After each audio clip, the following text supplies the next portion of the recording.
You've heard the story 100 times. Ships vanish, planes disappear, no wreckage, no warning, just an empty stretch of ocean where something used to be. It sounds like the sea swallowed them whole. But the real answer is far stranger. Not because the ocean is haunted, because of what your brain does with a story like this one. Let's start with the numbers. Not the scary ones. The real ones. Lloyd's of London, the insurance market that has tracked maritime losses for centuries, has studied the Bermuda Triangle's accident rate more than once. Their conclusion is almost boring. The region does not have a higher rate of disappearances than any other heavily trafficked stretch of ocean. Not close.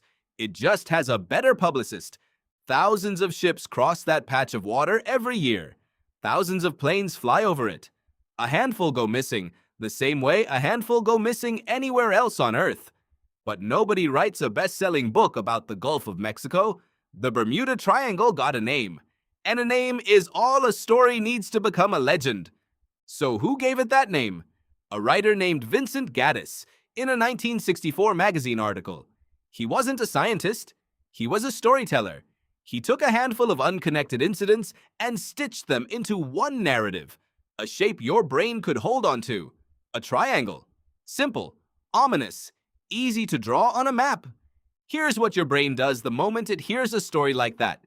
It goes looking for a pattern. It always does. This is called apophenia, the tendency to see meaningful connections in random or unrelated data. Your ancestors needed this instinct. A rustle in the grass that might be a predator. A shift in the wind that might mean a storm. The humans who noticed patterns, even fake ones, survived more often than the ones who shrugged them off. So evolution rewarded pattern seeking, even when there's no pattern there at all. That's the real machinery behind the myth. Not sea monsters. Not portals to another dimension. A brain built by hundreds of thousands of years of survival pressure, doing exactly what it was designed to do, finding a shape in the noise. Now let's talk about what's actually down there, because the science is genuinely stranger than the myth, just not in the way you'd expect. The Bermuda Triangle sits in one of the most geologically and meteorologically active corners of the Atlantic. Hurricanes form and travel directly through it.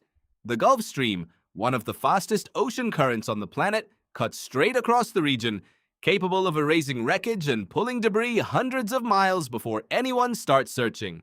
Sudden, violent squalls known as microbursts can slam a small aircraft out of the sky in seconds with almost no warning on radar. And beneath the waves, there's something stranger still. Vast deposits of methane hydrate, a frozen form of natural gas, sit along the continental shelf near the region. Geologist Richard McIver proposed in the 1980s that if these deposits destabilize and release large plumes of gas, the water can lose enough density to stop supporting a ship's weight. A vessel wouldn't sink slowly, it could drop, fast, with no distress signal, nothing left to explain. Researchers still debate how often this happens in the triangle specifically, but the mechanism itself is real, no myth required. So why does the mundane explanation lose to the magical one every time? Your brain isn't built to remember boring answers. It's built to remember threats. Psychologist Daniel Kahneman spent decades studying how people process risk, and one finding applies perfectly here. Humans are wired to overweight vivid dramatic possibilities and underweight statistically boring ones.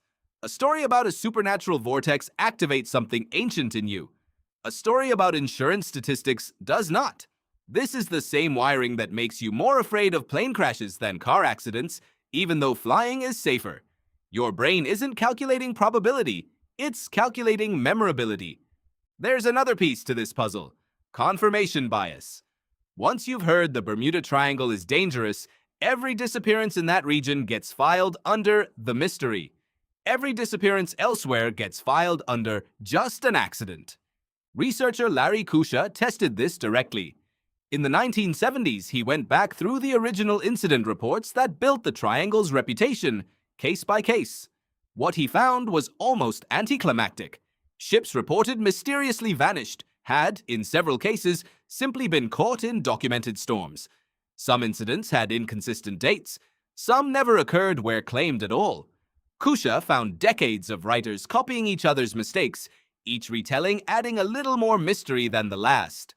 That's how a legend gets built. Not through evidence, through repetition. Uncertainty is uncomfortable. We don't fully know what happened is an unsatisfying answer.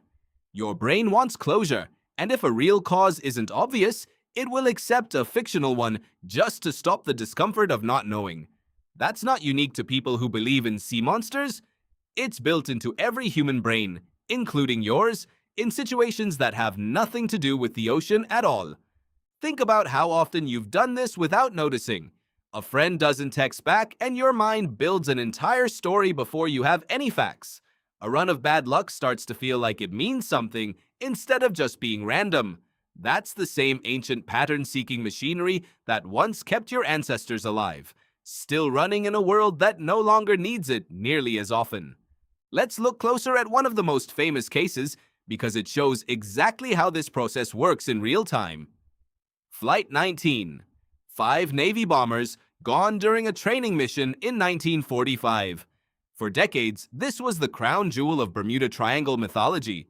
Planes flying in formation, vanishing without a trace, radio transmissions growing more confused and panicked by the minute. Here's what the official Navy investigation actually found. The flight leader was unfamiliar with the area. His compass may have malfunctioned. He believed he was over the Florida Keys when he was actually much further north and led his squadron the wrong way as fuel ran low. A rescue plane sent to search for them also disappeared that same night. Its likely cause wasn't supernatural either. That aircraft model had a known history of fuel vapor buildup that could ignite from a single spark, and a nearby merchant ship reported witnessing an explosion in the sky. None of that is mysterious. It's tragic. It's a story about human error, bad weather, and mechanical risk. The same combination that has caused accidents in every corner of the world for as long as humans have gone to sea or into the sky. But somewhere between the official Navy report and the paperback books that followed, the story changed shape. The compass malfunction became instruments failing for no reason. The confusion in the radio transmissions became voices describing something impossible. By the time the story reached mass audiences, the mundane had been edited out completely because mundane doesn't sell books. Nobody set out to lie, necessarily. Writer after writer simply reached for the more compelling detail and dropped the one that explained things too easily.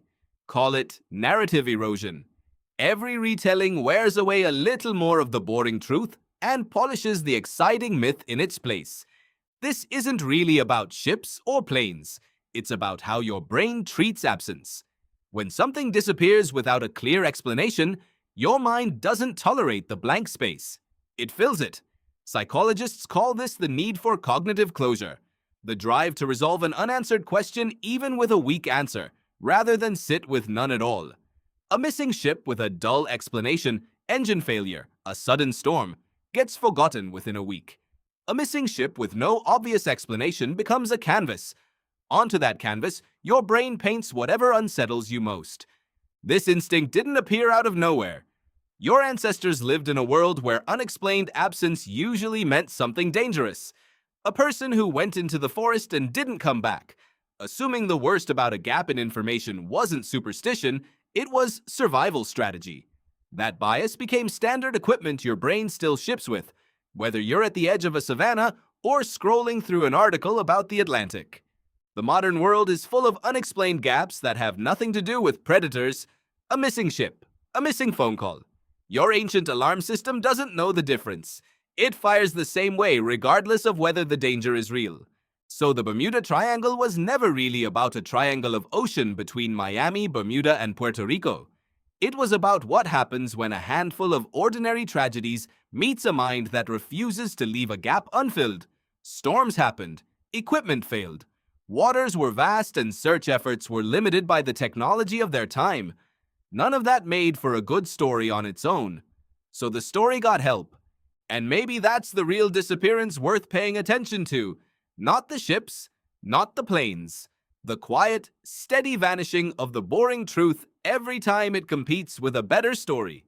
Tonight, when you scroll past a headline that sounds too strange to be a coincidence, notice what your brain does in that first half second. It's already building the pattern before you've read the second sentence. It's already choosing the version of the story that feels most alive. That instinct built your species. It also built the Bermuda Triangle. The ocean was never the mystery. You were.